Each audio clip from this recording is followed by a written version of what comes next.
excited mother-to-be Lisa Montgomery is preparing for a new arrival. She begins to buy diapers. She begins to buy baby items. I made some tea. Would you like some?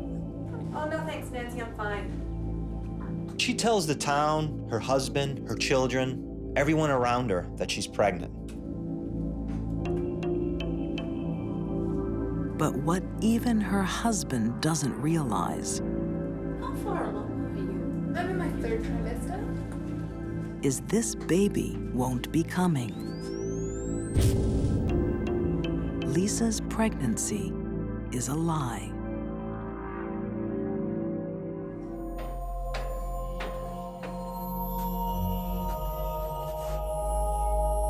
She begins to swallow air when she's around people to extend her stomach. She asks people, feel my stomach, and tightens it up. It's nice and hard. She begins to do all these things, knowing that when the 9th month comes, she's not gonna have a baby.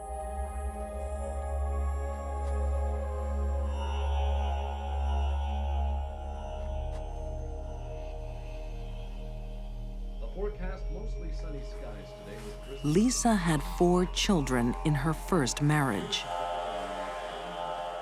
but none with new husband Kevin, With the winds from the south, all because of another big lie. Can I feel? Metro Girl has a new lease on life. It was impossible for Lisa Montgomery to have another child. I hope it's a girl. I really want a sister. Her tubes were not tied, her tubes were burned, cauterized, which is an irreversible process. Did you feel that? Yeah.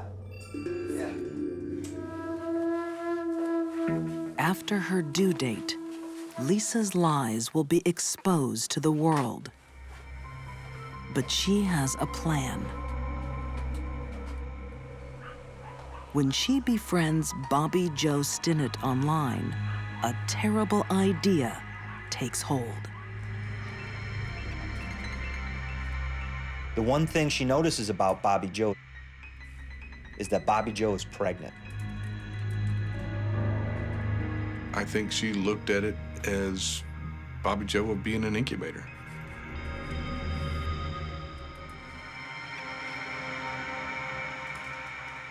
Darlene Fisher, AKA Lisa Montgomery, makes a date with Bobbie Jo to look at some puppies.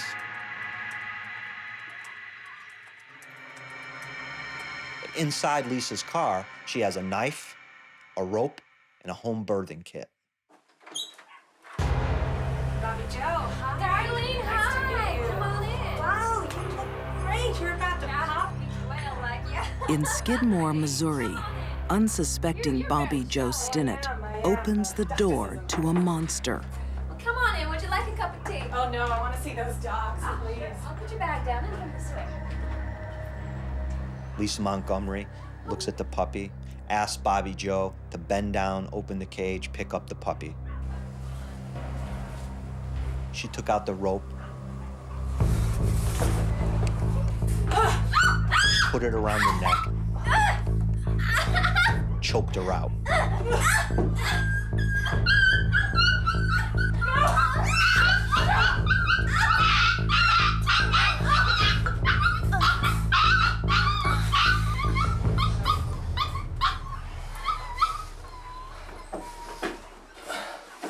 Lisa is ready to steal Bobbie Jo's baby.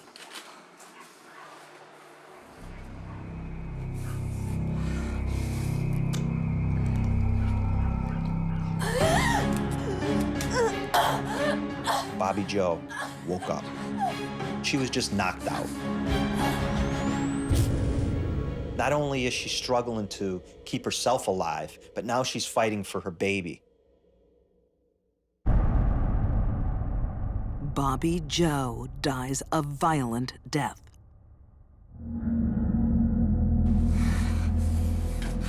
Her killer will now try to deliver her baby by cesarean section. One of the things that Lisa Montgomery did was watch a video on how to do a cesarean section. So there's evidence there that she tried to understand what she was about to do.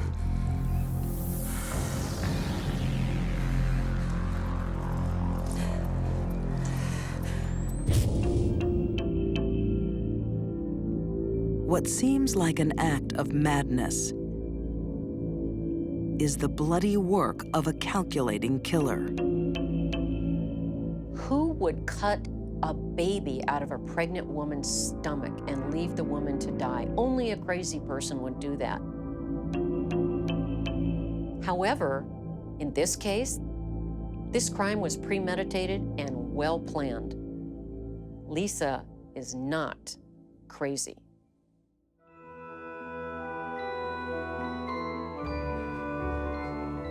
Lisa's crime has been building since her childhood.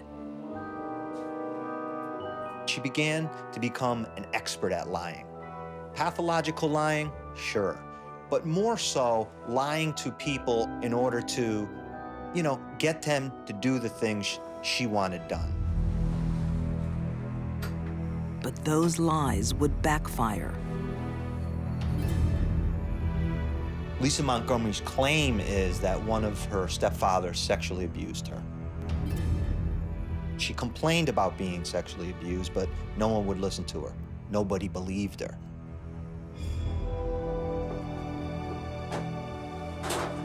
It would be unusual for a little girl who is subjected to a violent, drunken father who sexually abused her to not have some kind of problems in adulthood. For Lisa, I believe those unresolved problems resulted in her need to get attention through phony pregnancies.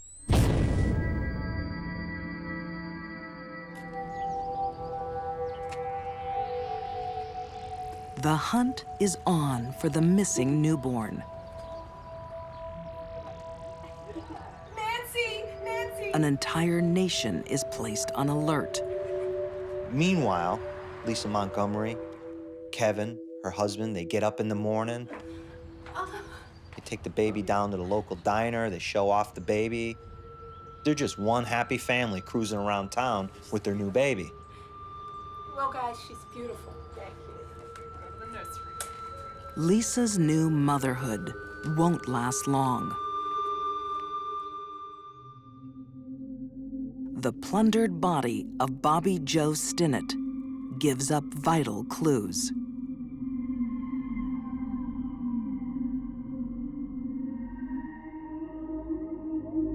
There was some hair in Bobbie Jo's hand, clenched in her fist. And that hair was taken and kept for DNA evidence, which did end up being Lisa Montgomery's hair.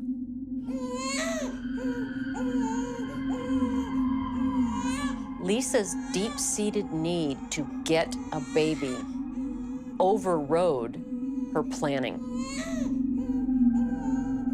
She planned out how to get the baby. She did not plan out how to get away with the crime.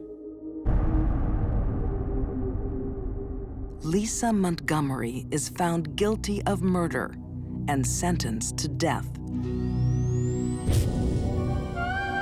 She is one of only 3 women on death row. Coming! It's the early 1950s.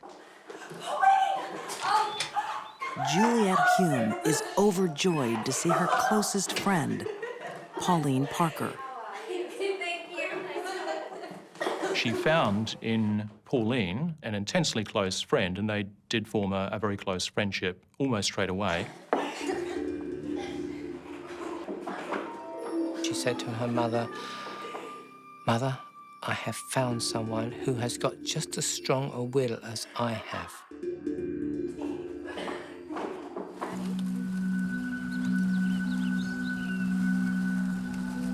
The pair share a passion for art and literature. Now, when you open your eyes, we'll be in the film. Both girls were very lively, Juliet in particular, very vivacious. I'm going to count to 3.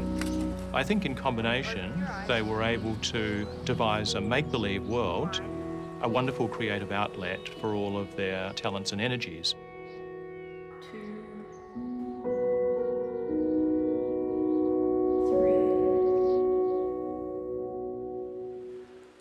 We're here! Come on, let's go this way! They would pretend to be figures from medieval fantasy worlds and historical figures.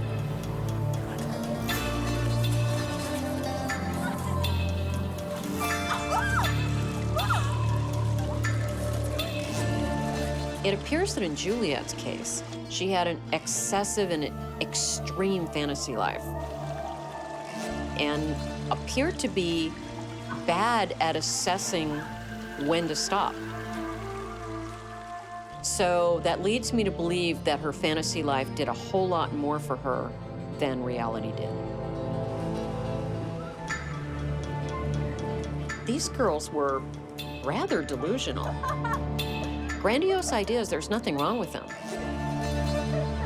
But when taken to an extreme form and not controlled, and the person basically loses touch with reality regarding that delusion, that's when they can become dangerous. We're moving to South Africa. South Africa, live with your mother. Juliet's parents announce they're getting divorced and leaving the country. South Very Africa. excited. I want to stay here with Pauline. Yes, we understand. And you'll make The other Hume friends. family was disintegrating, and Pauline and Juliet could see that they were going to be separated. Juliet, please understand. I don't understand. I want to stay here. Juliet will be sent to live with relatives overseas. I know, but I want to stay here. She's my best friend. She's pretty much my only friend. Juliet. But the only person who seems to be adamant that this was not going to happen What do you think you are doing? was Pauline's mother. And she says no. When she says no, she means no. You are staying where you are. We spoke about this. So unreasonable! They are emotionally bonded so tightly that facing separation becomes unthinkable. Get out of my room! Get out! Get out of my room! Get out of my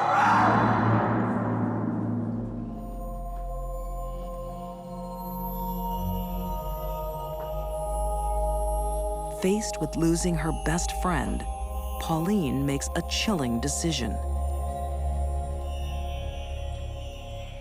It was her mother who became the target of her hatred. Pauline decided that she had to be removed. A diary had been kept, traces all these various thoughts that they have that says what they're going to do as they plot her downfall.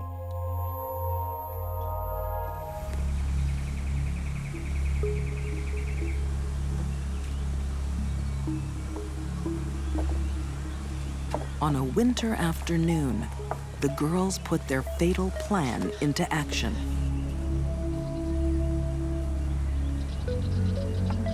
They invited Pauline's mother to Victoria Park.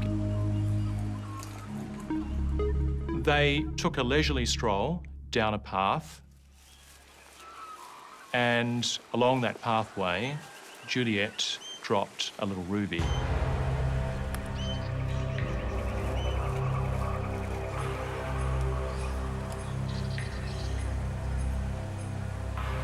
Juliet went on ahead, but when Pauline came walking along with her mother, Pauline said, "Oh, look, Mother, look at those lovely pink pebbles down there."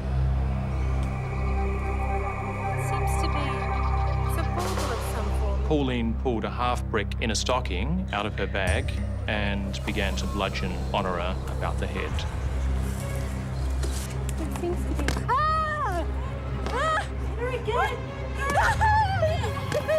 What are you doing? Ah! They think it will be over in seconds. But it can take a lot of violence to kill. Just hit her!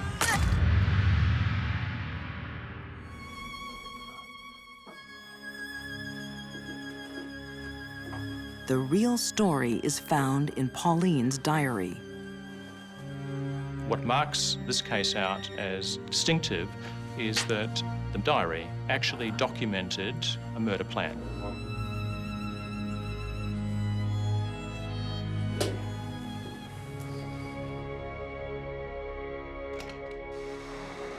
Pauline and Juliet are found guilty of murder. Too young for the death penalty, they spend 5 years in prison. Freedom comes with one condition. They must never contact each other again.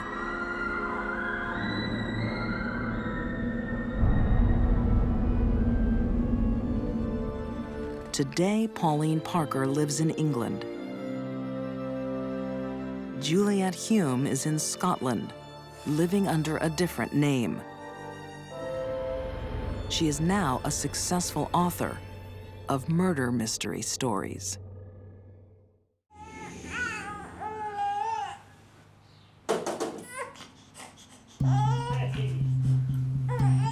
Several months earlier, 35-year-old Catherine is living a normal life as a wife and mother. But ex-lover David Burney wants to rekindle their romance.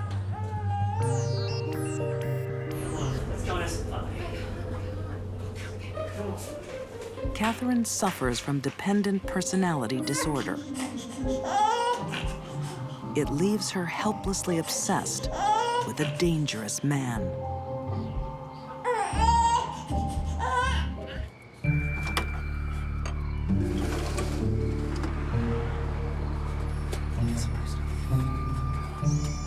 Catherine's not the first person to suffer from dependent personality disorder. The vast majority of people that do don't go on to become killers. A psychiatrist told the court that he believed that it was the worst case of personality dependence he had ever seen in his life.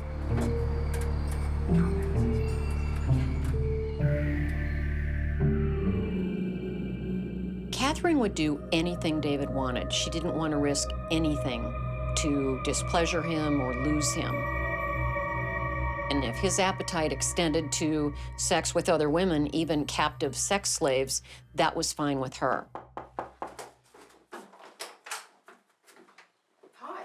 Hello, I'm here for some Thai. When 22-year-old Mary Nielsen calls on the Burneys, G'day, love. How you going? she steps straight into their terrifying new game.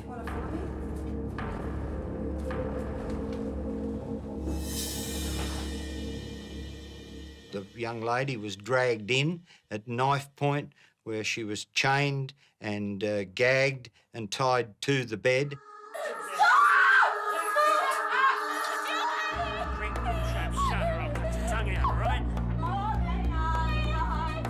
David Burney raped her repeatedly while Catherine looked on, and they both got off on it.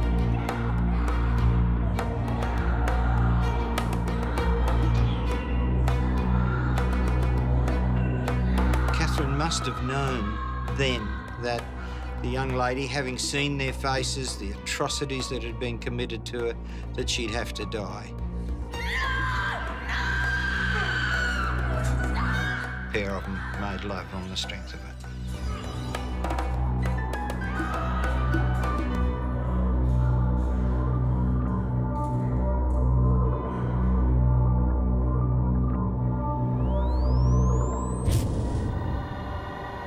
Their next victim was a 15-year-old hitchhiker. The girl had no hesitation into getting into the car with a man and a woman. Okay, dear Mum and Dad, I'm all right. I'm taking a few days away from This you, time, and I'm staying with Catherine is more than a spectator. Oh, come on, let's just kill the bitch now. No, back off. Just back off. Do it, lady. Just gotta write this. Catherine's need to be involved was escalating with each attack. There probably was a component where she was being sexually stimulated also.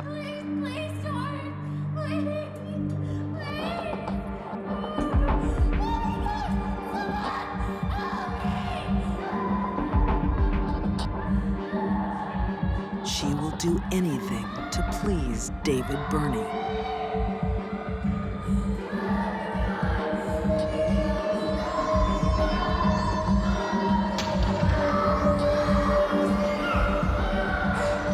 To prove her love to David Burney, she offered to murder the girl. David said, "I'd love to watch you murder her." So she did. Catherine's fatal obsession will take her to the darkest parts of her lover's mind.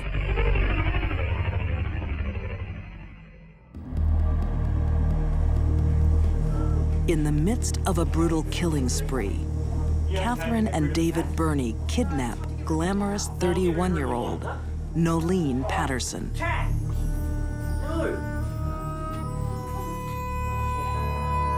Catherine knew immediately this one was going to be a problem. She was different. She was everything that Catherine wasn't. She had class. Yeah, no, we'll get rid of her in the morning, huh? No, not the morning, David, now. No. David did not want to kill her. Kept her alive for 3 days, kept putting it off. And this brought up intense feelings of jealousy. David, look at me! Look at me! What? You get rid of her tonight. It's either me or it's her. No. Catherine Burney was seething, absolutely seething with rage. Okay, we'll Get off the bed, David! Get off the bed! Okay, I'm off the bed, okay? Right? I want it dead. I want it out. People that suffer from dependent personality disorder don't have a sense of self really at all. Promise you. We'll get rid of it tonight. They develop a feeling, a belief, they cannot live without the other person. And if that other person were to leave them, they themselves would die. Put the knife in my hand. I'll kill her now, eh? Long after they dispose of Nolene, Catherine's bitter jealousy lingers. Sorry. I love Kath.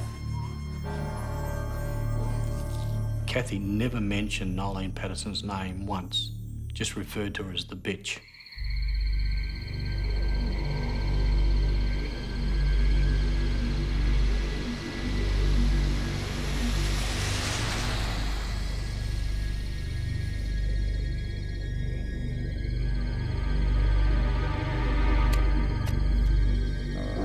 David's next move will horrify even Catherine.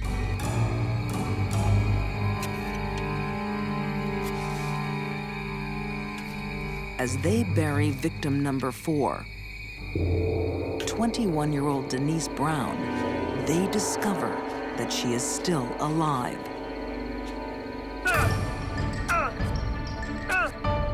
Catherine urged David to stab her again and produced a bigger knife, which David used to stab her in the neck and chest. No.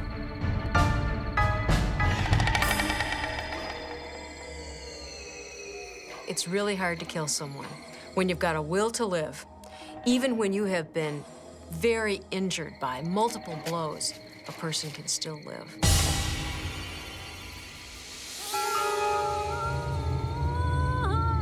As they covered her over, she sat bolt upright. She wasn't dead at all. David Burney, seething with anger. I'll fix her this time.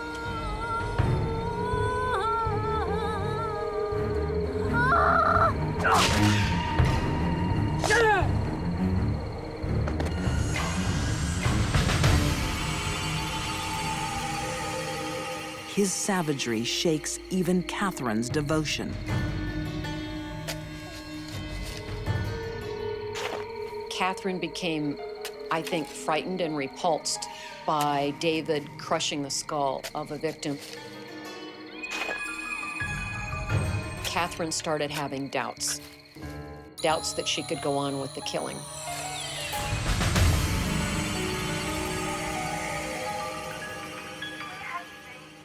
I stayed the night at Sarah's and I forgot to call you. 5 days later, Catherine is home alone with their latest captive. I'll be home tomorrow night. This teenage girl is due to die. Keep your mouth shut. Got it? I'll be back. There was the knock on the front door. Catherine put the girl to one side. Seeing her opportunity, the young lady, no clothes on, jumped straight through the window.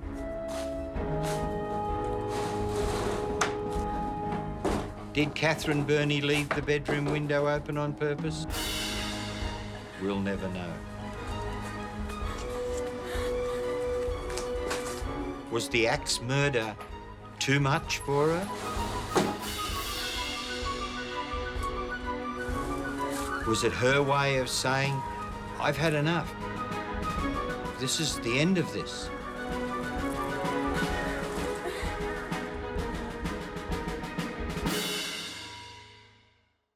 Catherine forfeited any right to be a member of our community the day she murdered those girls.